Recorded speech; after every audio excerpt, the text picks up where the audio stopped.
la carte de la Constitution, c'est une prérogative. Il y a le président de la République. Alors, le président de la République avec les garants de la nation et du bon fonctionnement des institutions. Oui. Donc, ce que les institutions, et côté le président de la République, avait le droit de neutraliser l'institution.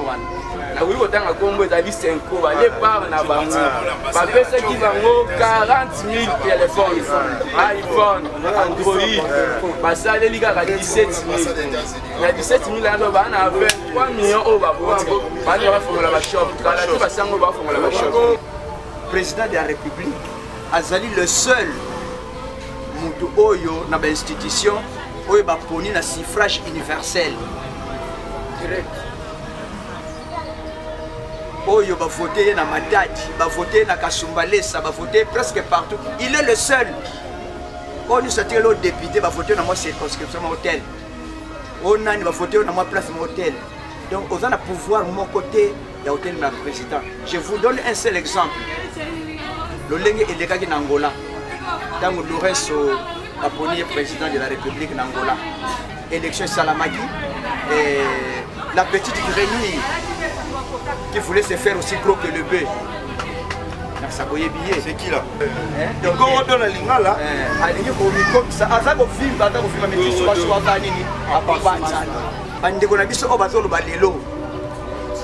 film, na mois de novembre. On a banani yango jusqu'à là ozotanga ba kombote. Peut-être on va surtout qui na politique. On va surtout qui na politique. Ba ndeko na politique mais ba surtout qui ba lobi que politique ezala ke lengi tika tokota. Mais papa. Les élections se préparent.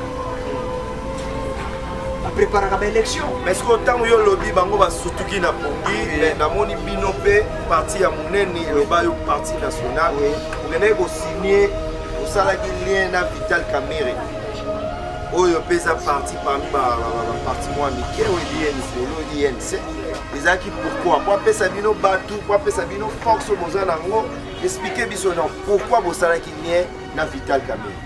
Et tout ça, un projet de société auto-défendre pour le peuple congolais à comme malade.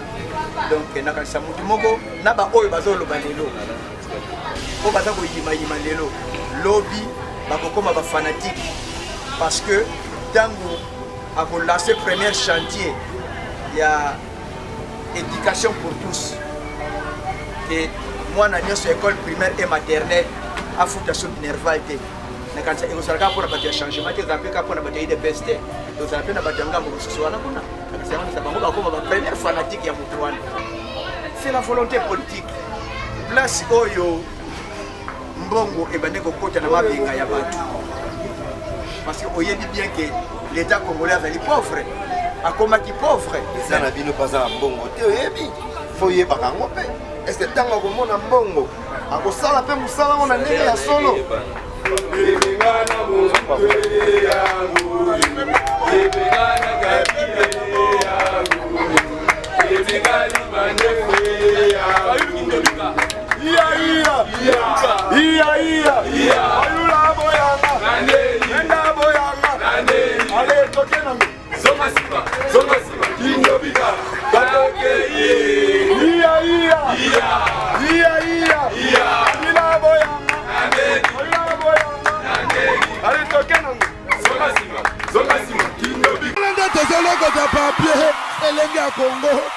Glodidi Asika, la mignonne,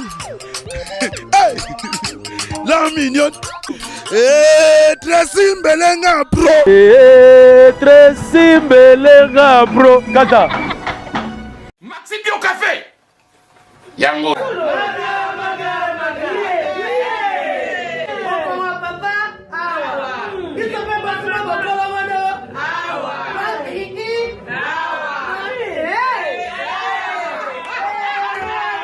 connaît pas demande hémorroïde et le dimne oh ya diabète so za na besoin mais la pena café kitoko yo Maxi Bio Café numéro ya ngwana na se benga kaka Eric Faka yo moko comprendre po biso basaka de kutanga mona o melango tani na ko mo ministre mo boya affaires étrangères on est président Mobo à Ghana, donc rien à voir Maxi Bio Café tout son mélango.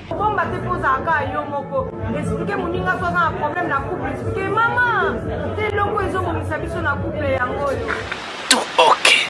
Tous les malades écoutez qui n'ont pas Maxi Bio Café. Nga vie de loin na melakango et bongo yo. Ayuna. Pour yango d'autres traité pe éjaculation précoce, mari de nuit, femme de nuit, envoûtement familial. Biloko nyonso so meli café kitoko. En tout cas numéro wana c'est boluka yemo grand prétérique.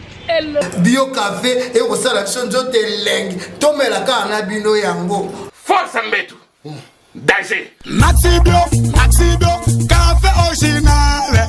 Café original. Bande ko tomela yango pour la santé na biso. Ezali. Zambe. Tolobate. Biloko boy, tolobate. Zambe Yo. Otani. Ozolula ya man. Ya yoka koki kokoma bongo. Na pomade awatoza. na pomade awatoza. Ngai mwasi na ngai okuma.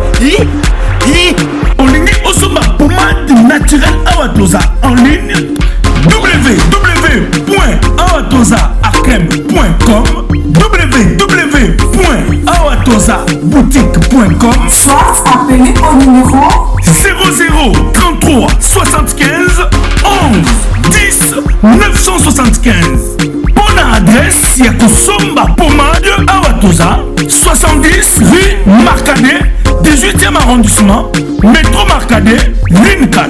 Pomade Awatoza et Salamina Banamboka Congolais na banzete ya mboka Congo. Bokeba na pirate. pour la COVID sabamole, nipende sinapetolo. Somba gamme ya pomade Awatoza mase yango na baparti oyo olingi evimba nsima ya 3 mois osu résultat.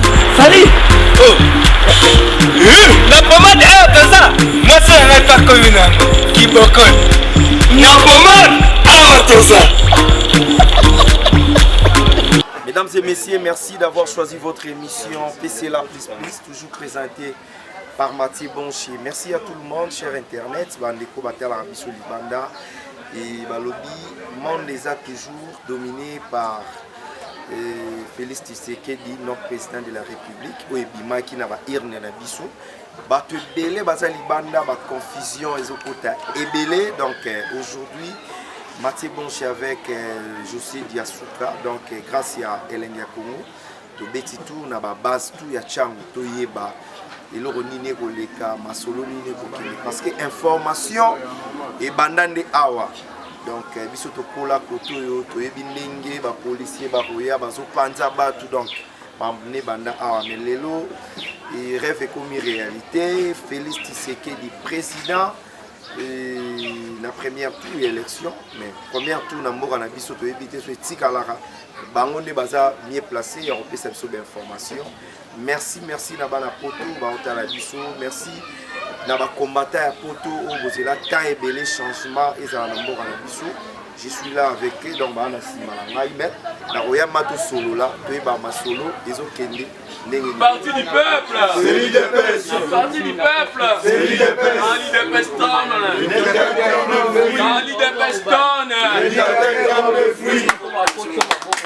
Voilà, merci beaucoup. Je suis avec notre président, avec les amis de l'IDPS, parti à ma casse, il y a un président Cameroun Zotalayo et Tobanana on s'est présenté comme mon ami.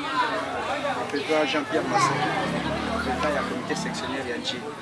Oui, base Beneza wapi na commune nini na quartier nini? Na quartier 3 na Babala Zongo numéro 47.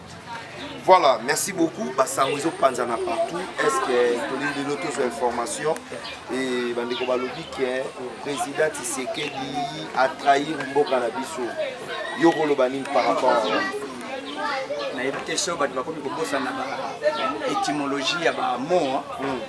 Qu'est-ce qu'ils appellent trahison? Peut-être un mot trahison échanger sens. Parce que on va qualifier de traître depuis à l'obaki que biso avec ou sans machine à voter donc il y a élection. Ok. Et donc bateau va qualifier qu'il y ait des traîtres, on peut faire des élections, demi machine à voter. Alors si quoi on a des traîtres, on a des traîtres, évitez. Donc on va y avoir des trahisons parce que le président Nabiso en tant que visionnaire et surtout que l'UDPS depuis 40 ans, tout soit mindu quitté. To lova ki to longola dictateur na munduki na bik na papier mingi bandima kate ke bik ya 50 francs to ya 100 francs iko benga na dictateur lelo yango ko ba vivre yango zo mona ke batebele batikali na qu'est-ce que c'est na mitu bazo ndima tete le ko la rêve et c'est tout que baloba ki UDPS na muluba bako de pouvoir na mboko te voilà yango ndizo sala passe na mitema ba faux prophète zo luka bango to yeba bango soki lelo professionnel bango ekomi wapi.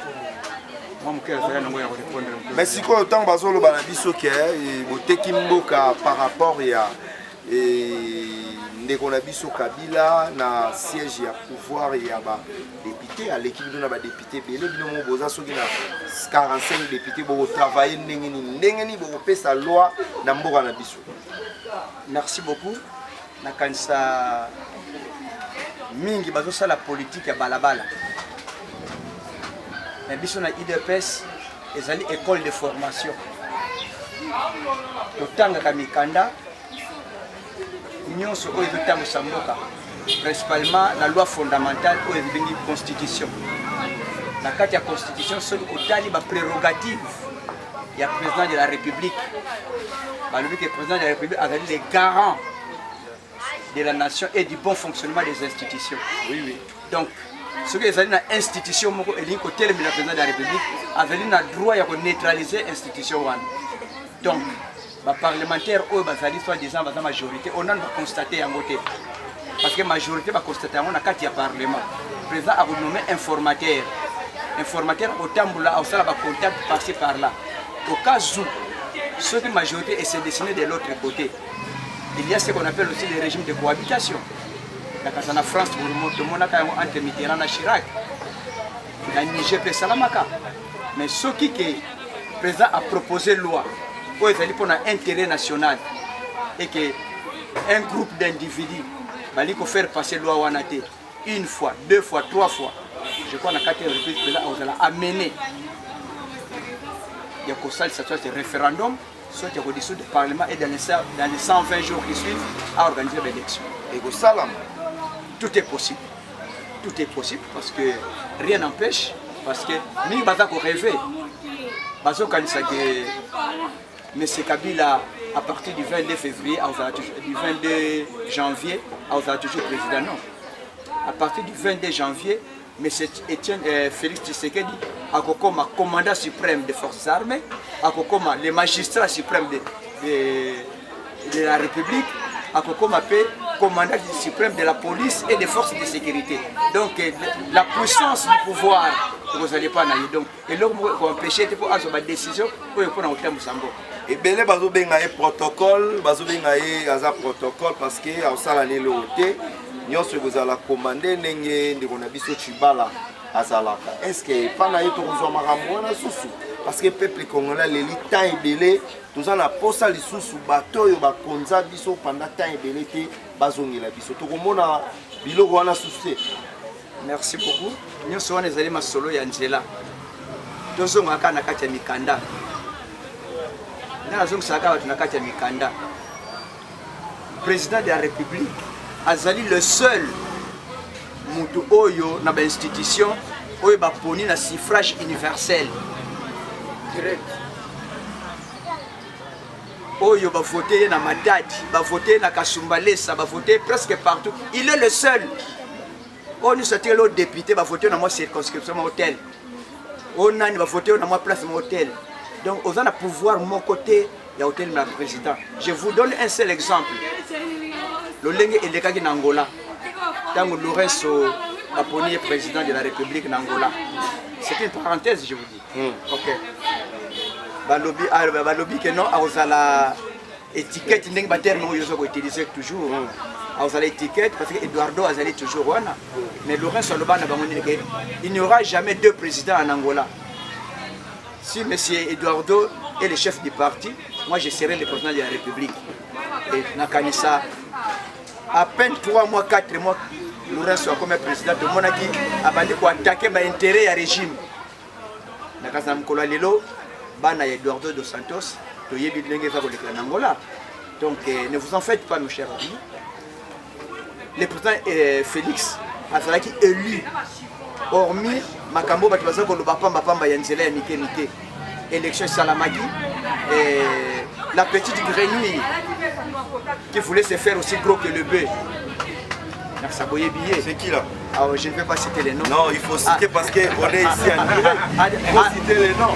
Mais tu vois, vous connaissez, vous voyez déjà grenouille et Salinani. Donc, on donne la ligne là. Ça a un film, mais tu sois à Papa. Donc, à l'opposition pendant 5 ans.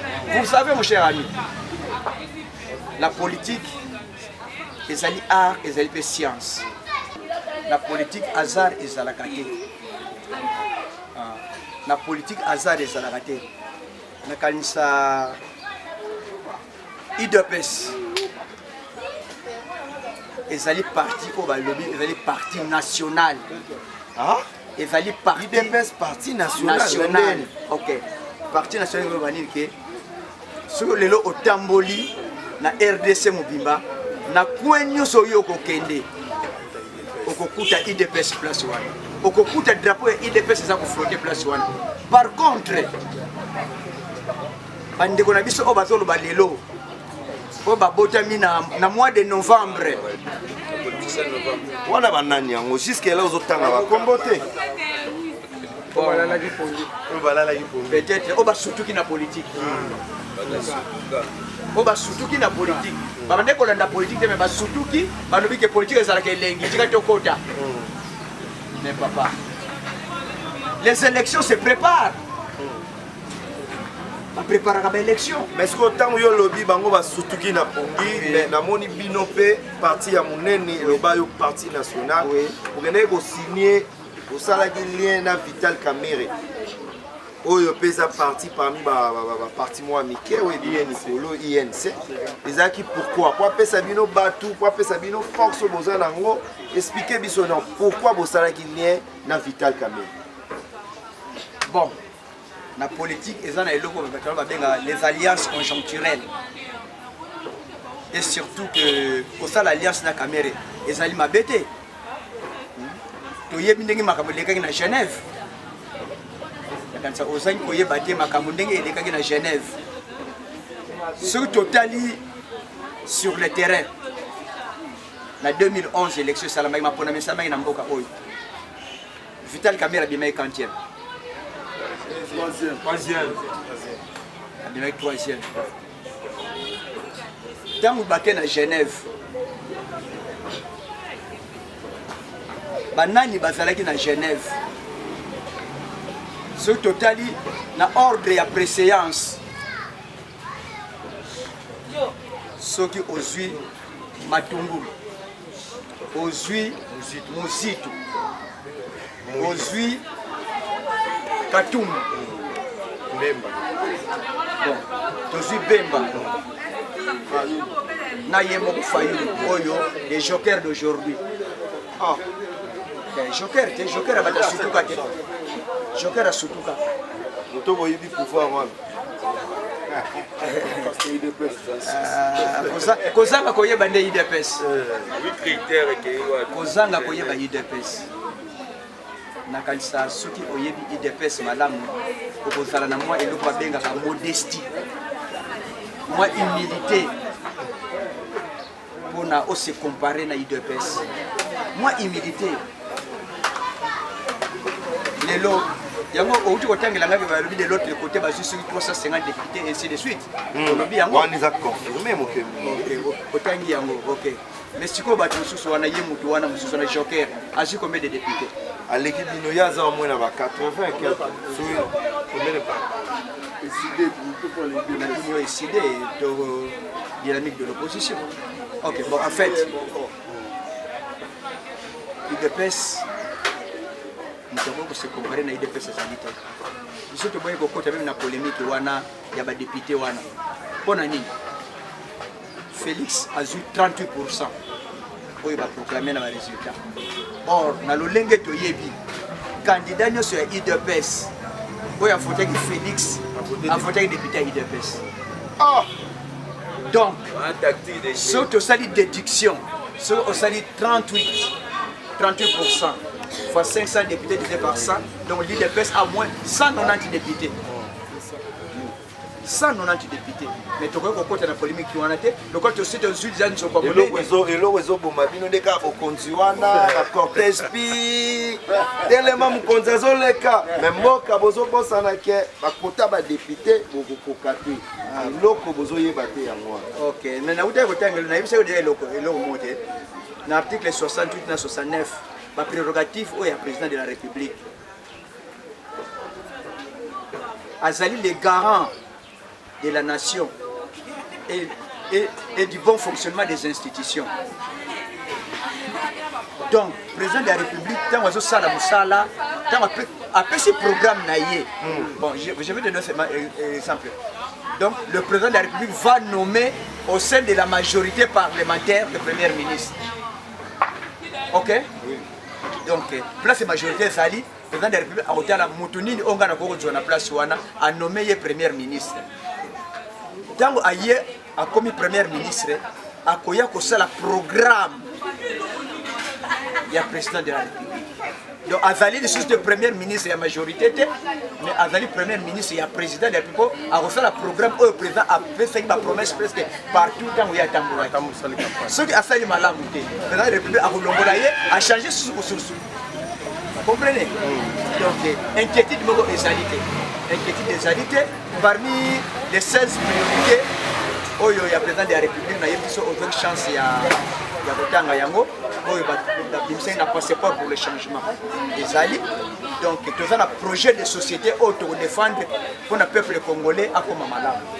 Donc na kanisa mutu moko na ba oyo bazolo balelo o bazako yima lelo lobby bakokoma ba fanatique parce que tango a lancé premier chantier il y a éducation pour tous et moi na nyonso école primaire et maternelle a fondation minervalité na kanisa ezosalaka pour battre changement te zapeka pour battre de PST donc ça peut na battre ngambo mususu wana kuna akasema ni sababu bakoma ba première fanatique ya mutu wana parce que plus on va kufuta 100,000 mwana babengana kesho na classe T yomo obana komituna mais pourquoi mwana bazo bengana kesho na classe T nyonso les ana artiste président final ça encore c'est la volonté politique place oyo mbongo ebane kokota na mabenga ya batu parce que oyebi bien que l'état congolais est pauvre a combattu pauvre ça na bino pas en mbongo te oyebi faut yeba kango pe est-ce que tango komona mbongo akosala pe musala ona ndenge ya solo.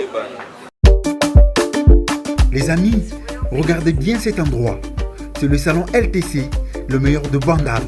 À Bandal, c'est Paris. Il est situé sur l'avenue Kassavoubou, juste à l'entrée du bloc commercial. Oui les amis, au salon LTC, la main qui façonne les têtes des gens est une main experte. On s'y fait coiffer à tous les styles, l'afro comme l'européen. Et oui, ce coiffeur talentueux qui officie au salon LTC, c'est Fernando Mbaya, la garantie du traitement de vos cheveux. En plus, Fernando Mbaya est un expert en coiffure mixte. Chez lui, c'est le grand art, la coiffure haut de gamme. Au salon LTC, la coiffure est élevée au niveau supérieur. Aujourd'hui, le salon LTC reste la seule référence de la coiffure à Kinshasa. Et oui les gars, à l'unanimité, reconnaissons qu'il est le meilleur.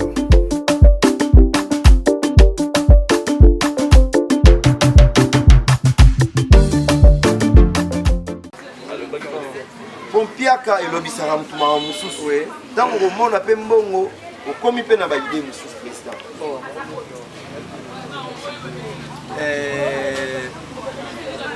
Tomona bato ya mbongo ebele mais baza toujours na avidité mposa azwaka kaka mbongo etondaka bango te mais moto mosusu mpe azanga na ye mais azali na humilité wana aza na ye kimi azali na épousé donc mbongo pour le service des autres mais mbongo ezala surtout pour na intérêt personnel et surtout que na IDPS tozali ba social-démocrate Nous allons libérer. Donc, d'abord l'intérêt de la communauté. Et c'est ça la social-démocratie. Ok, merci beaucoup. Et population nous faisait Libanda, Bandega Poto, Maobamona qui choix à Tshisekedi Mabé, message nous voyez ça bango, président de l'EP, la finga qui président, balobi ya goza la présidente, atika place na Fayoulou, balobaki moi trop, mais lelo tout le monde est contraire. Message nous voyez ça bango. Na ba inspiré qui pour la choix à Tshisekedi. Na projet sikawana bamoni le contraire te, bamoni des réalités. Comme kolobati bamoni le contraire, bamoni des réalités. Parce que je t'apprends une chose.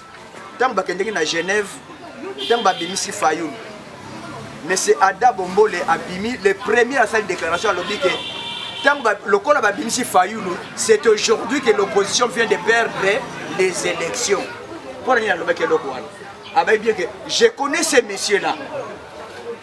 Nayebiye, c'est lui qui m'a fait rater le gouvernement de la ville de Kinshasa. Il était allié à MLC. Donc comme il 22 candidats à côté à pouvoir. Mais il a préféré donner sa voix à Kimbuta, son frère. Le tribalisme toujours. Il a préféré donner sa voix à Kimbuta, son frère Kimpangi. À Bossani allié personnel, il y a MLC. Et ce monsieur-là, aujourd'hui, ce monsieur à la tête du pays. Congo Koswani. Congo Koswani. A coopérer toujours dans la mafia wana ya banini. Kikwiti. Yo mon président ya base IDPS quartier 3 na Chine. Vous avez quoi? Na Congo. Congo le kota na pour baloba koto eza mingi mwa baluba na bon bon ezali bailoko oyo ebandi lelo te discours wana ebandi lelo te ozoka na malamu discours wana ya koloba ke IDPS za parti ya baluba ebandi lelo te ebandi depuis l'époque de Mobutu ebandi bande époque de Mobutu. Je t'apprends que parmi les 13 parlementaires oh ma fali UDPS. Est-ce que c'est un baluba? Mwaki ama zaki muluba. Tabandu. Kiungo wa kimwa zaki azaki muluba. Birindo azaki muluba. Voilà. Ce qui les loba lobi chibala azonga ipana le bolinga. Azonga na base, na cellule. Ah, na base. Kwani. Boba dibam. Mutu nyonso oyo asala autodéfection. Na mibeko ya IDPS ezali okozonga na base a jugé yo ozomona la monsieur Chabani actuellement ou azali président de la commission électorale permanente ancien secrétaire général de la liste tango asalaka ou akosala kendaka mais asongaki na base na moamba kuna ba rapport na yeso koyaki non affilié azana cellule kuna vraiment azongi sérieux avant ko azongi na logique ya parti.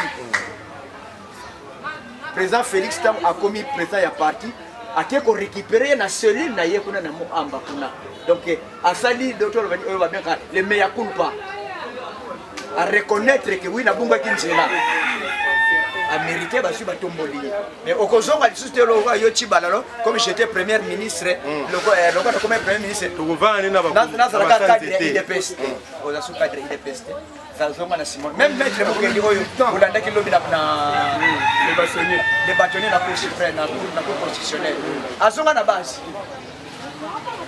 abunga kanzela maître Mokendi yango zo même au jour d'aujourd'hui azana fonction na cadre IDPS mais azonga na base tolo baba IDPS na vini chofeti na feti bolongi déjà ambiance papa donc mais malgré ba les okende boye donc bonsoir victoire pour suprême à clair au moni eloko wana biso to lobaga eza expérience je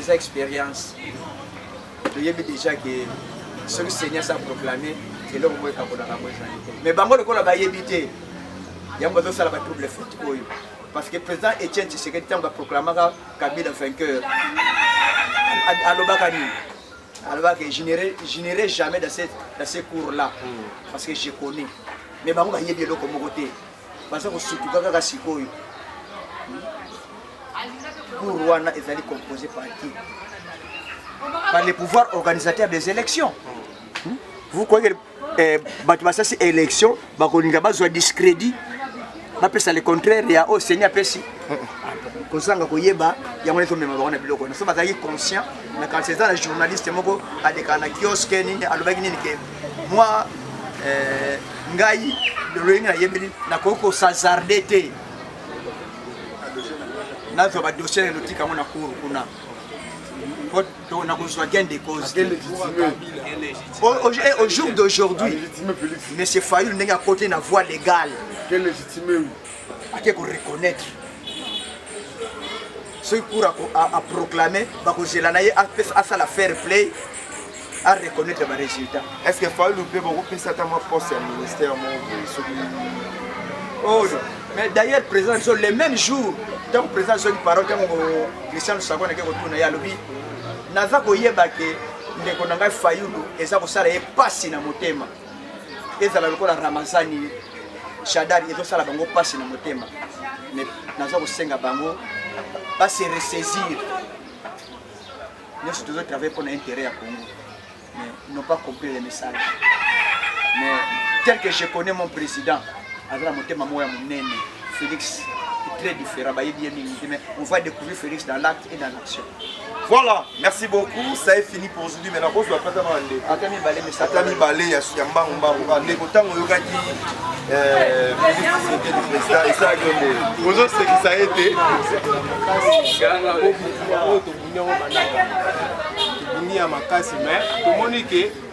Moi, les sangs, moi, aïe, au peuple, batindi batuku na bango oyo ba mercenaire po baluka balukababula biso na nzela mais toyebisi bango ke toko agir na oyo nyonso basali ayeba ke tokokotaka badossier na cour po bakanga bango na oyo basali toza na bakombata bamilitant oyo baza blessé na minute oyo toza nango bango tokufele ebele nde toza boye biso toza batenga naza mokongo toza na kati ya IDPS mais chaque salon oyo bango bazoluka basala bakokango te po toza ebele koleka bango eza biso te moto apesa résultat eza seni soki bakoluka baketake seni. Merci beaucoup Ndeko. Pourquoi Baksani? La monnaie a drapeau. Vous fêtez déjà et c'est déjà. On a bakisa toza na esengo makasi fête ezo continuer to umeli na lito pendant 38 ans tobunda kaka umeli na lito donc ezali fête ya nation mobimba po IDPS ezali l'ancrage national. IDPS ezali partout dans le monde entier, même dans le monde entier boyebi. Tant que ça c'est un congrès na biso, tout le monde qui va président, il y a ba cellule, il y a ba Canada et belé. Donc toujours c'est une fête na biso, qui dans le monde entier mobimba bazo c'est la fête ya IDPS. Voilà, merci beaucoup pour la bande ko ba se fait lipete ndé bino bobimi ya potoro ça ba on. Cadrage ka fona recadrer muke, on a ba résultat bimi na TV5. TV5. Le baraka boy. De boy tribalisme pour IDPS est le parti national. Mais s'il faut faire la tribalisme dans le baquet, IDPS Félix Tshisekedi, bande konaï moko, ngana muteke. Na mulu baté mais na soutenir IDPS. Félix Tshisekedi bande konaï moko, ya balu bako na tanga kombo. Bako pesa déjà 22%. Les grands Kassai, il pesa 22%. Le coup la président caméra est côté na biso donc Sud Kivu. On peut déjà 12%. Ça là 22 plus 12, c'est combien? Bah pour moi, il y a Pessindam, ça Pessindam. Résultat, la biche ça on a bimisi. Nous avons 54%. Voilà, RFI, Bakanga, Sonia, Bazongi, ça est France. Il y a des France, Sonia, les lois en France. Oui, Florence Maurice. Florence Maurice, en France. Donc après ça, résultat, les 31. Résultat du mois de 31. Donc tu vas gagner, la suite est venue. Baliaki mbongo na bango yango basala musala wana mais ba tout bazo justifier baliaki batu babimisi ba mbongo ba financer banda na campagne voilà ba financer banda na campagne tant to kiti na Florence na Goma ba bendi Florence na Goma kiti na Félix tant kiti na Goma ba bendi Florence le mois qu'on a ba vire mbongo koto Florence a le bal suma solo na bisoté to beti na féliciter Christian Bisakweni aye azui le président Félix peut de la kaki a Zubiso, tout ça, les campagnes na radio nationale, na niveau international, bakati biso. Mais les chance sourire côté na biso, beti eyana bamisusu kutu babengi bango basali ya nzambe basali ya nzambe balepart na bango nakoki kotanga kombo ezali 5 balepart na bango bapesaki bango 40 000 telefone iPhone Android basaleli kaka 17 000 na 17 000 alo baa na 23 millions oyo baboti bana bafongola bashop kala ti basango bafongola bashop na biso tosepelaka kala ti bafongola bashop bachongo basali kaka 17 000 23 000 basali nini kala ti basango bafongola bashop. Voilà, merci beaucoup mes journalistes. Présente aussi, si mes photos manifester, moi, c'est un moment, ça va bien. Message ni au Baxa. Bon, message au Baxa par rapport à président sortant et le roi de Bosso Tolobé, Aza président Baloubate, Aza président et Congolais Nyonso. Oyo, tozala ki nango belge yango tomoni. Souci na biso, changement ekota na kati ya République. Vie sociale et changer. Lit oyo papa ya Félix Tshisekedi azalaka na yango ezalaka likambo le peuple d'abord. Mais lelo tozokutana na likambo wana. Lokola makambo ekomi na maboko. Inutile ya kokende de gauche à droite. Botika babavar ya bisoba. Donc c'est important. Tout le monde a kaka le peuple d'abord. Souci na biso ya voilà c'est tout. Voilà, ça est fini pour aujourd'hui. Merci à Tessie Lemba. Merci à Tony Yasuka. Merci à Josué Yasuka. Derrière moi, on voyait le président merci à tout le monde. Merci à Mouya. Malgré la connexion de Rosona, chancel l'année sponsor de cette émission. Merci à la radio. Ça c'est IDP.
Hello, ouais, ça y est la grande famille, c'est bien moi toujours la famille Legacy. Nous sommes sur la colonisation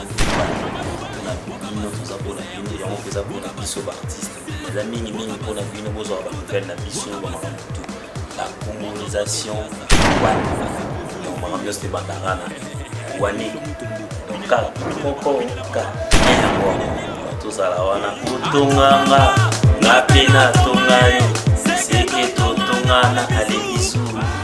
Banzele Bajona Lobby pour Wakabase. Il est important la colonisation. Ouais. Wakabase. Wakabase. Wakabase. Lido VIP. Wakabase. Vanessa Maloba. Pesaka Fecharo. Fecharo. Ningisa Fecharo. Fecharo. Ale Simbaka Fecharo. Fecharo. Vamos dançar na traje, Vamos dançar no rabo, Berton Tibala, Atomanga, na pena tomae, Seketo tomana, ale bisou.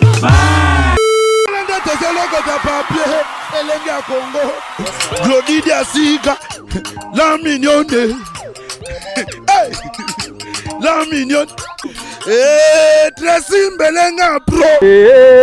Tracy Mbelenga bro. Kata.